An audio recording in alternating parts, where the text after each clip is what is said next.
ഓം ശാന്തി 1-5-2024 പ്രഭാതമുരളി. മധുരമായ കുട്ടികളെ, നിങ്ങൾ തെളിയിച്ചു പറഞ്ഞു കൊടുക്കൂ. അതായത് പരിധിയില്ലാത്ത ബാബ നമ്മുടെ അച്ഛനുമാണ്, ടീച്ചറുമാണ്, സദ്ഗുരുവുമാണ്. ബാബ സർവവ്യാപി ആകുകയില്ല. ചോദ്യം: ഈ സമയം ലോകത്തിൽ അതിയായ ദുഃഖം എന്തുകൊണ്ടാണ്? ദുഃഖത്തിന്റെ കാരണം കേൾപ്പിക്കൂ. ഉത്തരം: മുഴുവൻ ലോകത്തിലും ഈ സമയം രാഹുവിന്റെ ദശയാണ്. ഇത് കാരണമാണ് ദുഃഖം. വൃക്ഷപതിയായ ബാബ എപ്പോഴാണോ വരുന്നത് അപ്പോൾ എല്ലാവർക്കും ബൃഹസ്പതി ദശയാണ്. സത്യയുഗത്തിലും ത്രേതായുഗത്തിലും ബൃഹസ്പതി ദശയാണ്. രാവണന്റെ പേരോ അടയാളമോ പോലുമില്ല. അതുകൊണ്ട് അവിടെ ദുഃഖമില്ല. ബാബ വന്നിരിക്കുകയാണ് സുഖധാമത്തിന്റെ സ്ഥാപന ചെയ്യാൻ. അവിടെ ദുഃഖമേയില്ല. ഓം ശാന്തി. മധുരമധുരമായ ആത്മീയ കുട്ടികൾക്ക് ആത്മീയ അച്ഛൻ മനസ്സിലാക്കി തരികയാണ്. കാരണം എല്ലാ കുട്ടികൾക്കും അറിയാം നമ്മൾ ആത്മാവാണ്. വളരെ ദൂരെ നമ്മുടെ വീട്ടിൽ നിന്ന് വന്നിരിക്കുകയാണ്. നമ്മൾ ഈ ശരീരത്തിലേക്ക് പ്രവേശിച്ചിരിക്കുന്നു പാർട്ട് അഭിനയിക്കാൻ. പാർട്ട് ആത്മാവാണ് അഭിനയിക്കുന്നത്. സ്വയം ആത്മാവാണെന്ന് മനസ്സിലാക്കി ബാബയുടെ ഓർമ്മയിൽ കുട്ടികൾ ഇവിടെ ഇരിക്കുന്നു. കാരണം ബാബ മനസ്സിലാക്കി തന്നു, ഓർമ്മയിലൂടെ നിങ്ങൾ കുട്ടികളുടെ ജന്മജന്മാന്തരങ്ങളിലെ പാപം ഭസ്മമാകും. ഇതിനെ യോഗം എന്നും പറയേണ്ട. യോഗം സന്യാസികളാണ് പഠിപ്പിക്കുന്നത്. വിദ്യാർത്ഥിക്ക് ടീച്ചറുമായി യോഗം ഉണ്ടാകും. കുട്ടികൾക്ക് അച്ഛനുമായും യോഗം ഉണ്ടാകും. ഇത് ആത്മാക്കളുടെയും പരമാത്മാവിന്റെയും, അതായത് കുട്ടികളും അച്ഛനും തമ്മിലുള്ള കൂടിക്കാഴ്ചയാണ്. ഇത് മംഗളകരമായ കൂടിക്കാഴ്ചയാണ്. ബാക്കി എല്ലാം തന്നെ അമംഗളകാരിയാണ്. പതീതമായ ലോകമല്ലേ? നിങ്ങൾ പ്രദർശനികളിലോ മ്യൂസിയത്തിലോ മനസ്സിലാക്കി കൊടുക്കുമ്പോൾ ആത്മാവിന്റെയും പരമാത്മാവിന്റെയും പരിചയം ശരിയായ രീതിയിൽ കൊടുക്കണം. ആത്മാക്കളെല്ലാവരും പരംപിത പരമാത്മാവും പരംധാമത്തിലാണ് വസിക്കുന്നത്. മനുഷ്യരാരും തന്നെ തന്റെ ലൗകിക പിതാവിനെ പരമപിതാവ് എന്ന് പറയില്ല. പരമപിതാവിനെ ദുഃഖത്തിലാണ് ഓർമ്മിക്കുന്നത്. അല്ലയോ പരമാത്മാ എന്ന് വിളിക്കുന്നു. പരമാത്മാ വസിക്കുന്നത് പരംധാമത്തിലാണ്. ഇപ്പോൾ നിങ്ങൾ ആത്മാവിന്റെയും പരമാത്മാവിന്റെയും ജ്ഞാനം മനസ്സിലാക്കി കൊടുക്കണം. കേവലം 2 പിതാവുണ്ട്, ഇങ്ങനെ മനസ്സിലാക്കി കൊടുത്താൽ പോരാ. ബാബ പിതാവുമാണ്, ടീച്ചറുമാണ്. ഇത് തീർച്ചയായും മനസ്സിലാക്കി കൊടുക്കണം. നമ്മളെല്ലാവരും സഹോദരങ്ങളാണ്. ബാബ എല്ലാ ആത്മാക്കൾക്കും പിതാവാണ്. ഭക്തിമാർഗത്തിൽ എല്ലാവരും ഭഗവാൻ പിതാവിനെ ഓർമ്മിക്കുന്നു. കാരണം ഭഗവാനിൽ നിന്നും ഭക്തിയുടെ ഫലം ലഭിക്കുന്നു. അല്ലെങ്കിൽ ബാബയിൽ നിന്ന് കുട്ടികൾ സമ്പത്ത് എടുക്കുന്നു. ഭഗവാൻ ഭക്തിയുടെ ഫലം നൽകുന്നത് കുട്ടികൾക്കാണ്. എന്തു ഫലമാണ് നൽകുന്നത്? വിശ്വത്തിന്റെ അധികാരിയാക്കി മാറ്റുന്നു. പക്ഷെ നിങ്ങൾക്ക് കേവലം അച്ഛനെ മാത്രം തെളിയിച്ചാൽ പോരാ. അച്ഛനുമാണ്, പഠിപ്പ് നൽകുന്ന ടീച്ചറുമാണ്, സദ്ഗുരു കൂടിയാണ്. ഇങ്ങനെ മനസ്സിലാക്കി കൊടുക്കുമ്പോൾ സർവവ്യാപി എന്ന ചിന്ത ഇല്ലാതാകും. ഇത് കൂട്ടിച്ചേർക്കുക തന്നെ വേണം. ബാബ ജ്ഞാനത്തിന്റെ സാഗരനാണ്. വന്ന് രാജയോഗം പഠിപ്പിക്കുകയാണ്. പറയൂ, ബാബ ടീച്ചറുമാണ്, പഠിപ്പ് നൽകുന്ന ആളാണ്. പിന്നെങ്ങനെ സർവവ്യാപിയാകും? ടീച്ചർ വേറെ, വിദ്യാർത്ഥി വേറെയല്ലേ? എങ്ങനെയാണോ അച്ഛൻ വേറെ, കുട്ടികൾ വേറെ ആകുന്നത്, അതുപോലെ ആത്മാക്കൾ പരമാത്മാവിനെ ഓർമ്മിക്കുന്നു, മഹിമയും ചെയ്യുന്നു. ബാബയാണ് മനുഷ്യ സൃഷ്ടിയുടെ ബീജരൂപൻ. ബാബ വന്ന് നമുക്ക് മനുഷ്യ സൃഷ്ടിയുടെ ആദി മധ്യ അന്ത്യത്തിന്റെ ജ്ഞാനം കേൾപ്പിക്കുന്നു. ബാബ സ്വർഗം സ്ഥാപന ചെയ്യുന്നു, നമ്മളെ സ്വർഗവാസിയാക്കി മാറ്റുന്നു. ഇതുകൂടി മനസ്സിലാക്കി തരുന്നു. നമുക്ക് 2 അച്ഛന്മാരാണ് ഉള്ളത്. ലൗകിക പിതാവ് പാലന നൽകി ടീച്ചറുടെ അടുത്ത് പറഞ്ഞയക്കുന്നു പഠിക്കുന്നതിന് വേണ്ടി. പിന്നീട് 60 വയസ്സിന് ശേഷം വാനപ്രസ്ഥാവസ്ഥയിലേക്ക് പോകുന്നതിന് വേണ്ടി ഗുരുവിനെ സമീപിക്കുന്നു. അച്ഛനും ടീച്ചറും ഗുരുവും വേറെ വേറെയാണ്. പരിധിയില്ലാത്ത ബാബ സർവാത്മാക്കൾക്കും പിതാവാണ്, ജ്ഞാനത്തിന്റെ സാഗരനാണ്. മനുഷ്യ സൃഷ്ടിയുടെ ബീജരൂപൻ സത്ത് ചിത്ത് ആനന്ദ സ്വരൂപനാണ്. സുഖത്തിന്റെ സാഗരനാണ്, ശാന്തിയുടെ സാഗരനാണ്. ബാബയുടെ മഹിമ ചെയ്യാൻ ആരംഭിക്കൂ. കാരണം ലോകത്തിൽ അഭിപ്രായ വ്യത്യാസങ്ങൾ വളരെ ആണ്. സർവവ്യാപിയാണെങ്കിൽ ടീച്ചറായി മാറി എങ്ങനെ പഠിപ്പിക്കും? എല്ലാവരെയും കൊണ്ടുപോകുന്ന സദ്ഗുരു കൂടിയാണ്, വഴികാട്ടിയുമാണ്. പഠിപ്പിക്കുന്നു, അതായത് ഓർമ്മിക്കാനാണ് പഠിപ്പിക്കുന്നത്. ഭാരതത്തിന്റെ പ്രാചീന രാജയോഗം മഹിമയുള്ളതാണ്. പഴയതിലും പഴയത് സംഗമയുഗമാണ്. പുതിയതിന്റെയും പഴയ ലോകത്തിന്റെയും നടുവിൽ നിങ്ങൾ മനസ്സിലാക്കി. ഇന്നത്തേക്ക് 5000 വർഷത്തിനു മുമ്പ് ബാബ വന്ന് തന്റേതാക്കി മാറ്റിയിരുന്നു. നമ്മുടെ ടീച്ചറും സദ്ഗുരുവുമായി മാറിയതാണ്. ബാബ നമ്മുടെ പിതാവ് മാത്രമല്ല, ജ്ഞാനത്തിന്റെ സാഗരനായ ടീച്ചറുമാണ്.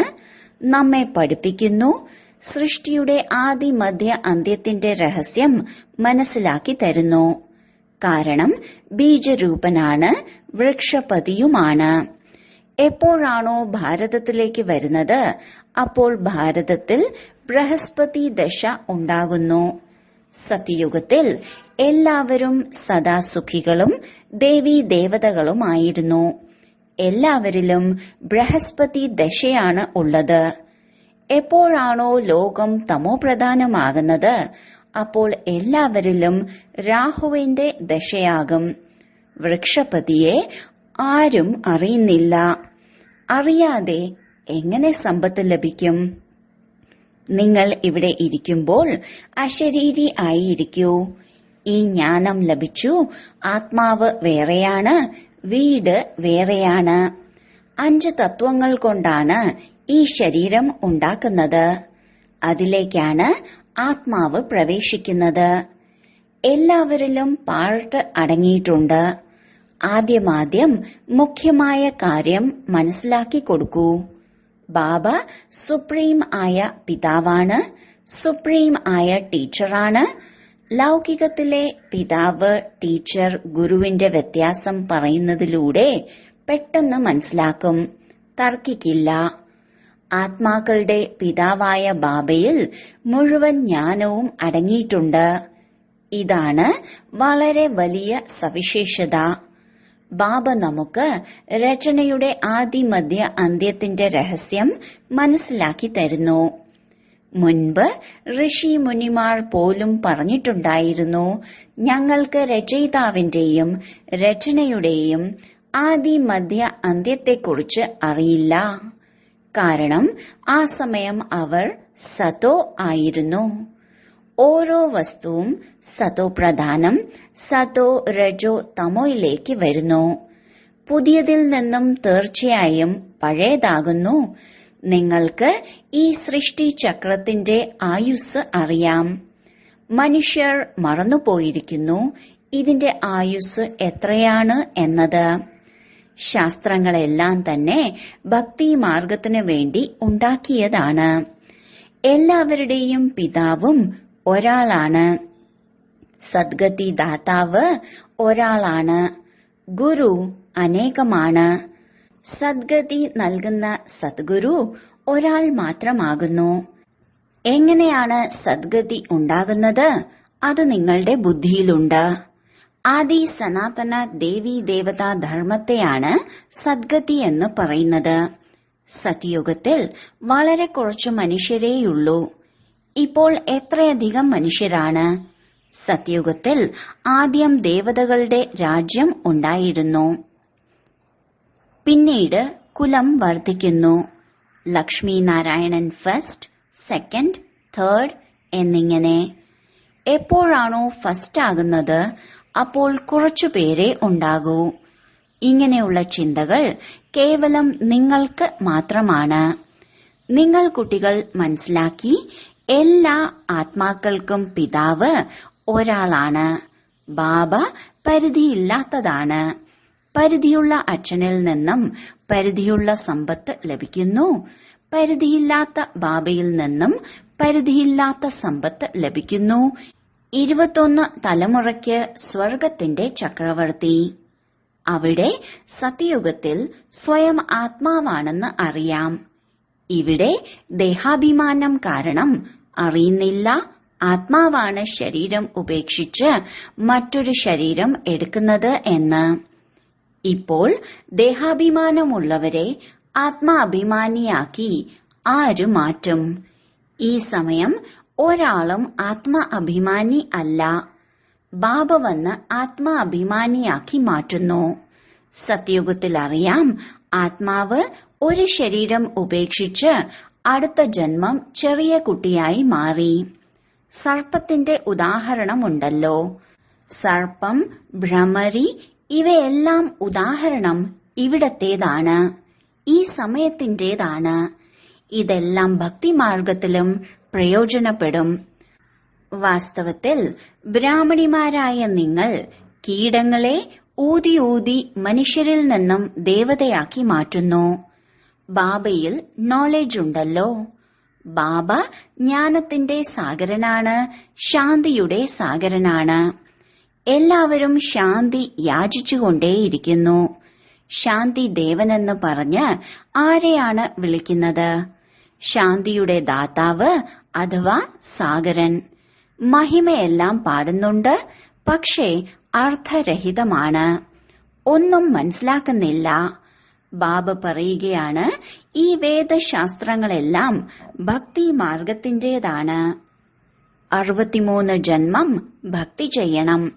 എത്രയധികം ശാസ്ത്രങ്ങളാണ്. എന്നെ ശാസ്ത്രങ്ങൾ പഠിക്കുന്നതിലൂടെ ലഭിക്കുന്നില്ല. എന്നെ വിളിക്കുന്നു, വന്ന് പാവനമാക്കി മാറ്റൂ.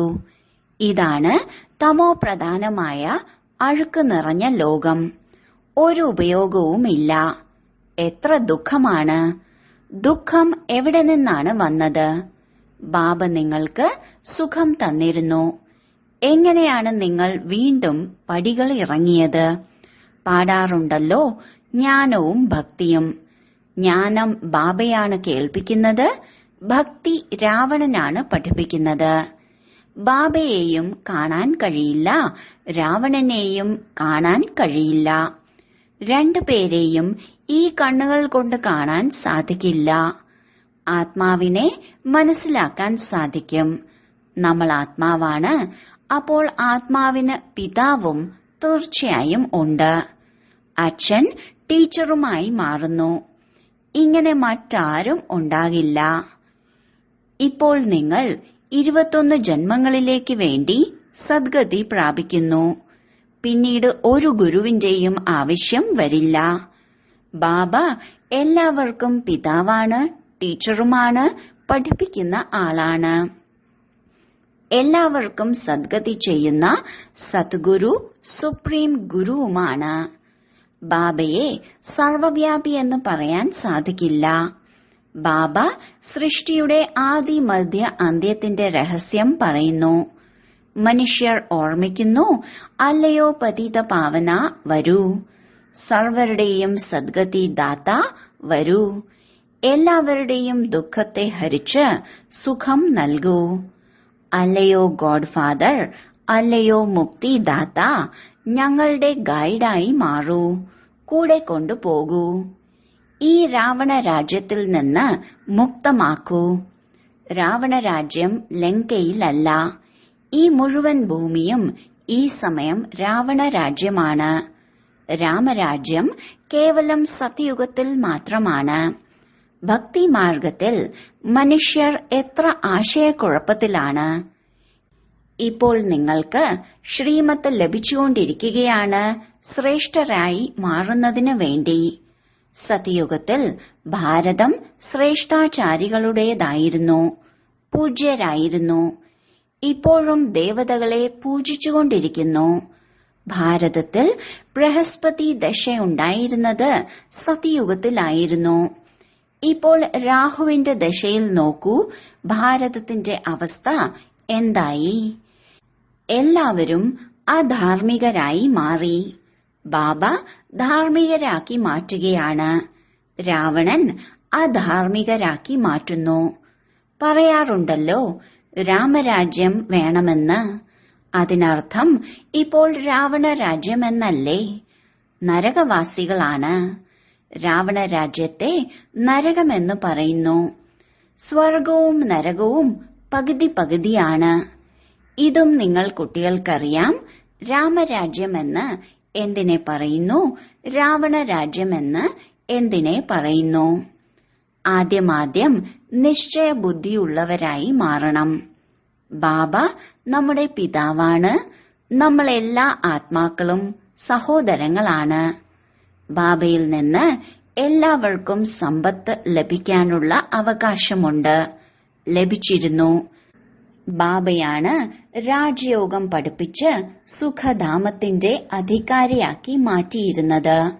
ബാക്കി എല്ലാവരും ശാന്തിധാമത്തിലേക്ക് പോകും. കുട്ടികൾക്കറിയാം, വൃക്ഷപതി ചൈതന്യമാണ്, സത്വചിത്ത് ആനന്ദ സ്വരൂപനാണ്. ആത്മാവ് സത്യമാണ്, ചൈതന്യമാണ്. ബാബയും സത്യമാണ്, ചൈതന്യമാണ്, വൃക്ഷപതിയാണ്. ഇത് തലകീഴായ വൃക്ഷമാണ്. വൃക്ഷത്തിന്റെ ബീജം മുകളിലാണ്. ബാബ വന്ന് മനസ്സിലാക്കി തരികയാണ്, എപ്പോഴാണോ നിങ്ങൾ തമോ പ്രധാനമായി മാറുന്നത്, അപ്പോൾ ബാബ സത്തോ പ്രധാനമാക്കി മാറ്റാൻ വരുന്നു. ഹിസ്റ്ററിയും ജോഗ്രഫിയും ആവർത്തിക്കുന്നു. നിങ്ങൾ പറയുന്നത് ഹിസ്റ്ററിയും ജോഗ്രഫിയും എന്നാണ്. ഇംഗ്ലീഷ് അക്ഷരം പറയരുത്. ഹിന്ദിയിൽ പറയും ഇതിഹാസമെന്നും ഭൂഗോളമെന്നും. ഇംഗ്ലീഷ് എല്ലാവരും തന്നെ പഠിക്കുന്നുണ്ട്. ഭഗവാൻ ഗീത സംസ്കൃതത്തിൽ കേൾപ്പിച്ചു എന്നാണ് മനസ്സിലാക്കുന്നത്. ശ്രീകൃഷ്ണൻ സത്യയുഗത്തിലെ രാജകുമാരനാണ്. അവിടെ ഇതായിരുന്നു ഭാഷ. ഇങ്ങനെ എവിടെയും എഴുതിയിട്ടില്ല. ഭാഷയുണ്ട്, തീർച്ചയായും. ഏത് രാജാക്കന്മാരുണ്ടോ അവരുടേതായ ഭാഷ ഉണ്ടാകും. സത്യയുഗത്തിലെ രാജാക്കന്മാർക്ക് തങ്ങളുടേതായ ഭാഷ ഉണ്ടാകും. സംസ്കൃതം അവിടെയില്ല. സത്യയുഗത്തിന്റെ രീതിയും സമ്പ്രദായങ്ങളും വേറെയാണ്. കലിയുഗത്തിലെ മനുഷ്യരുടെ ആചാര രീതി വേറെയാണ്. നിങ്ങളെല്ലാവരും മീരയാണ്. നിങ്ങൾക്ക് കലിയുഗത്തിലെ ലോകമര്യാദകൾ, കുലമര്യാദകൾ ഇഷ്ടപ്പെടില്ല. നിങ്ങൾ കലിയുഗത്തിലെ ലോകമര്യാദകൾ ഉപേക്ഷിക്കുമ്പോൾ എത്ര കലഹമുണ്ടാകുന്നു. നിങ്ങൾക്ക് ബാബ ശ്രീമത്ത് നൽകുകയാണ്. കാമം മഹാശത്രുവാണ്. ഇതിന്മേൽ വിജയം പ്രാപ്തമാക്കൂ. ജഗച്ചീത്തായി മാറിയവരുടെ ചിത്രം മുന്നിലുണ്ട്. നിങ്ങൾക്ക് പരിധിയില്ലാത്ത ബാബയിൽ നിന്നും നിർദ്ദേശം ലഭിച്ചു. വിശ്വത്തിൽ ശാന്തി എങ്ങനെ സ്ഥാപിക്കും എന്നത്. ശാന്തി ദേവനെന്ന് പറയുന്നതിലൂടെ ബാബയുടെ ഓർമ്മ വരും. ബാബ വന്ന് കൽപ്പകൽപ്പം വിശ്വത്തിൽ ശാന്തി സ്ഥാപിക്കുന്നു. കൽപ്പത്തിന്റെ ആയുസ്സിനെ നീട്ടിയതിലൂടെ മനുഷ്യർ കുംഭകർണന്റെ ഉറക്കത്തിൽ പെട്ടുപോയി. ആദ്യമാദ്യം മനുഷ്യർക്ക് ഈ പക്കാ നിശ്ചയം ചെയ്യിക്കൂ. ബാബ നമുക്ക് പിതാവാണ്, ടീച്ചറാണ്. ടീച്ചറെ എങ്ങനെ സർവവ്യാപി എന്ന് പറയും? നിങ്ങൾ കുട്ടികൾക്കറിയാം ബാബ എങ്ങനെയാണ് വന്ന് നമ്മളെ പഠിപ്പിക്കുന്നത്. നിങ്ങൾക്ക് ബാബയുടെ ജീവചരിത്രം അറിയാം. ബാബ വരുന്നത് തന്നെ നരകത്തെ സ്വർഗമാക്കി മാറ്റാനാണ്. ടീച്ചറുമാണ്, പിന്നീട് കൂടെ കൊണ്ടുപോകും. ആത്മാക്കൾ അവിനാശിയാണ്. തന്റെ പാർട്ട് പൂർണമായും അഭിനയിച്ച് വീട്ടിലേക്ക് പോകുന്നു. വീട്ടിലേക്ക് പോകാൻ ഗൈഡ് വേണമല്ലോ. ദുഃഖത്തിൽ നിന്ന് മുക്തമാക്കി പിന്നെ ഗൈഡായി മാറി എല്ലാവരെയും കൂടെ കൊണ്ടുപോകും.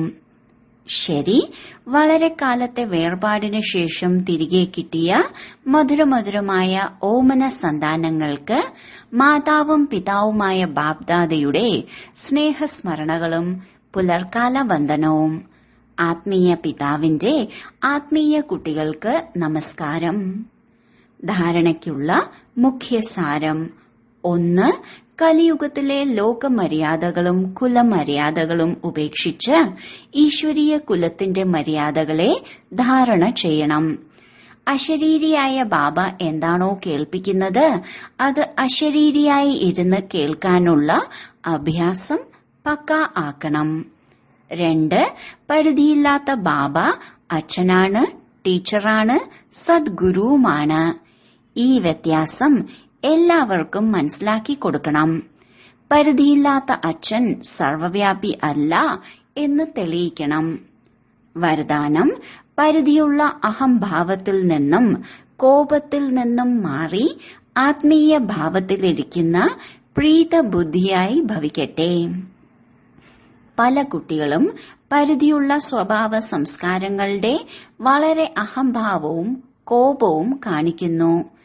എവിടെ എന്റെ സ്വഭാവം, എന്റെ സംസ്കാരം, ഈ ശബ്ദം വരുന്നുവോ അവിടെ അങ്ങനെയുള്ള അഹംഭാവവും കോപവും ആരംഭിക്കുന്നു. എന്റെ ഈ ശബ്ദം തന്നെ വട്ടം കറക്കുന്നു. എന്നാൽ ഏതാണോ ബാബയിൽ നിന്ന് ഭിന്നമായിട്ടുള്ളത് അത് എന്റേതേ അല്ല.